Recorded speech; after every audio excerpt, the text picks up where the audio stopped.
This is the great historical fact that confronts every single person. Jesus is alive. Jesus has been raised from the dead. And all of us must wrestle with this truth. And the reason why we must do so is because of our third point this morning, which is the reality of judgment. The reality of judgment. Verses 41 and 42, Jesus had called the people to confess that he was from God in the previous account because judgment was coming. And if they think they can avoid that subject, they are wrong. Jesus comes right back to it. Just like they didn't want to think about it, we don't like to think about it. And we don't like to talk about it in church, especially on Easter Sunday. Many churches are going to preach Easter sermons this morning that will encourage people to believe in Jesus because your life is incomplete without him. Because your marriage won't work without him. Because you can't be happy without him. Because you won't have peace or joy or prosperity or whatever without him.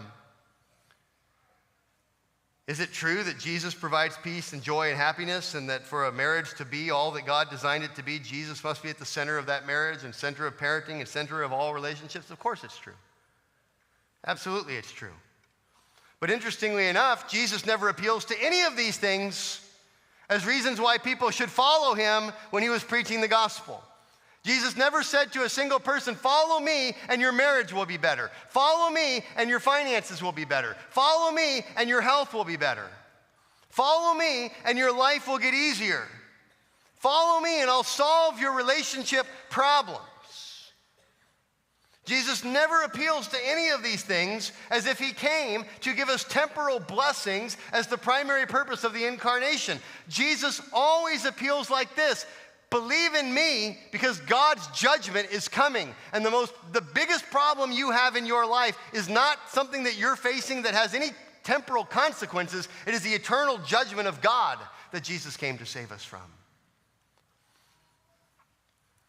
For many followers of Jesus, life did not get easier after coming to saving faith, but more difficult. Even today, many people are persecuted, rejected by family and friends, mocked, ridiculed. They lose their jobs. They find strain in their marriages if they come to Christ and their spouse does not. There's other trials that come when they come to saving faith in Christ. Jesus does not come promising to solve all of your temporary problems or make your life a walk in the park on a sunny spring day. In fact, Jesus called us to take up our cross, deny ourselves, and follow him. And Jesus is clear to the disciples. He said this: in this world you will have tribulation. Problems come to followers of Christ. Problems they wouldn't have if they weren't following Jesus. That's why Paul says in 1 Corinthians 15:19, which Josh read a little bit ago, if Jesus hasn't been raised from the dead, we're of all men most pitiable. Christians are the most pathetic people on the planet if Jesus isn't risen from the dead, because we take all kinds of problems into our lives we don't need to have if Jesus isn't really risen from the dead. Paul's preaching was never, Jesus came to make your life better. Come to Jesus. He'll fix your marriage. Just you and your spouse will be happy, and your kids will turn out great, and life will generally be good and enjoyable. You know, if that were the case, Paul would not have said, if Jesus isn't alive from the dead, we are of all men most miserable, right? He'd have said, if Jesus wasn't alive from the dead, hey, at least we still have good marriages. At least our kids turn out to be good citizens and productive people. At least we're generally healthy and our well-being is increased and our psychological situation is better than most people.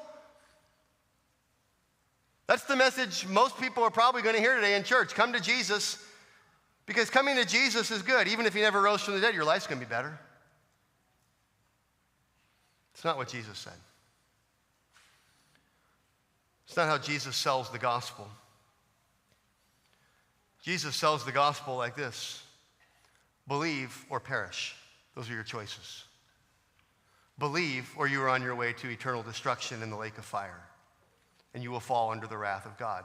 If you think you have problems now, Jesus' message is just wait.